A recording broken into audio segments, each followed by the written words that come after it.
ঈদের দিনের সুন্নত কিছু আমল। কষ্ট হচ্ছে নাকি? সময় আছে তো? হ্যাঁ, ঈদের দিনের সুন্নত আমল মনে রাখেন। ঈদের দিনের সুন্নত আমলগুলো, এক নম্বরে, ঈদের রাত যখন আসে এই রাতটাকে আমলে ভরপুর করা। কি করা? আমরা কি করি? গান বাজনা বাজাই নাকি? এটাই আমাদের আমল।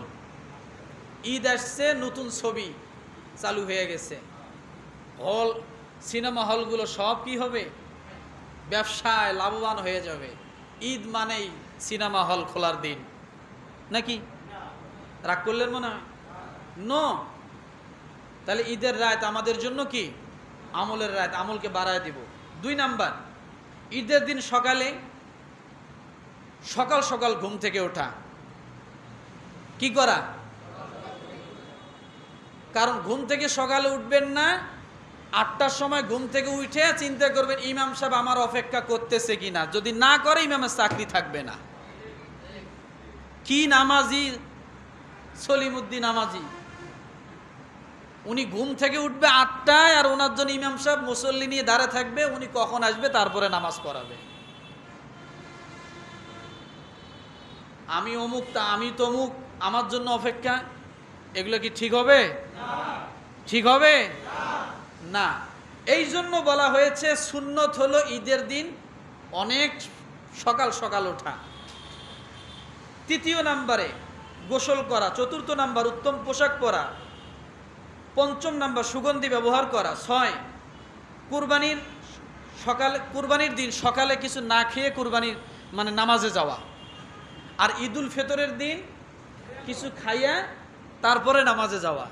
আর কুরবানির দিন না খেয়ে মাঠে যাওয়া। মাঠ থেকে এসে তারপরে কোরবানির গোশত দিয়ে প্রথম খাওয়ার কথা বলা হয়েছে। তবে এটা বাধ্যতামূলক না। আমি আবারও বলি, অসুস্থ হয়ে যায়েন না। যদি কারো ধৈর্য খুলে আলহামদুলিল্লাহ, সুন্নত আদায় হবে। কথাটা বুঝাতে পারছি? এরপরে বলা হয়েছে আগে যাওয়া। কখন যাওয়া? ইমাম সাহেব ডাকতে আছে, বয়ান থুয়ে ডাকতে থাকে, উনি চিন্তা করে যাই যাই এই যাই এই যাই যাই করতে আইয়ে 1 রেকাত পায় না। লাস্টে ঈদের নামাজ না ওয়াক্তীয় নামাজ কোনটা পড়ে আর তো বোঝে না কিছু, একা একাই তো তাকবীরও দিতে পারে না, নেই আল্লাহু আকবার, 1 রেকাতেই সালাম ফিরে শেষ। আছে না? এই জন্য বলা হয়েছে এই সমস্যাগুলোর কারণে কি করতে হবে? আগে আগে আসতে হবে আমার ভাইরা। এরপরে হেঁটে আসাটা সুন্নাহ। হেঁটে হেঁটে আসাটা কি? সুন্নাহ। 9 নম্বরে যখন আসবেন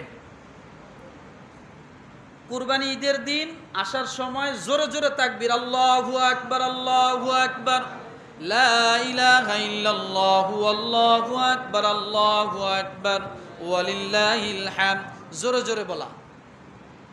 আর ঈদুল ফিতরের সময় আস্তে আস্তে বলা। আর কুরবানির সময় কি? জোরে জোরে বলা। যখন আসবেন তাকবীর দিতে দিতে আসবেন। এরপরে বলা হয়েছে কিছু দান করা। কি করা? দান করা। ঈদের দিন দানেরও ফজিলত আছে, দান করা। তারপরে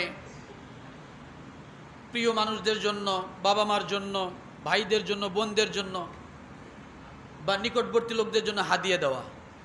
কি করা? হাদিয়া দেওয়া। এরপরে যাওয়ার সময় ভিন্ন রাস্তা ব্যবহার করা যদি সুযোগ থাকে।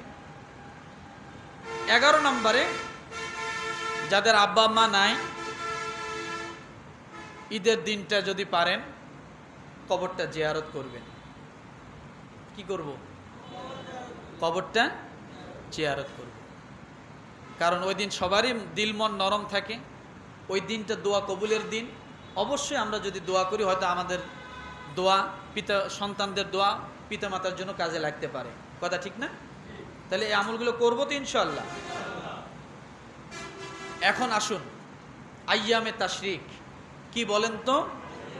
আইয়ামে তাশরিক 9 জিলহজ ফজর থেকে নিয়ে 13ই জিলহজ আসর পর্যন্ত মোট 23 ওয়াক্ত ফরজ নামাজের পরে সালাম ফিরানোর পরে একবার করে আল্লাহু আকবার লা ইলাহা ইল্লাল্লাহু আল্লাহু আকবার ওয়ালিল্লাহিল হামদ, এই তাকবীর পাঠ করা নারী এবং পুরুষ উভয়ের জন্য ওয়াজিব।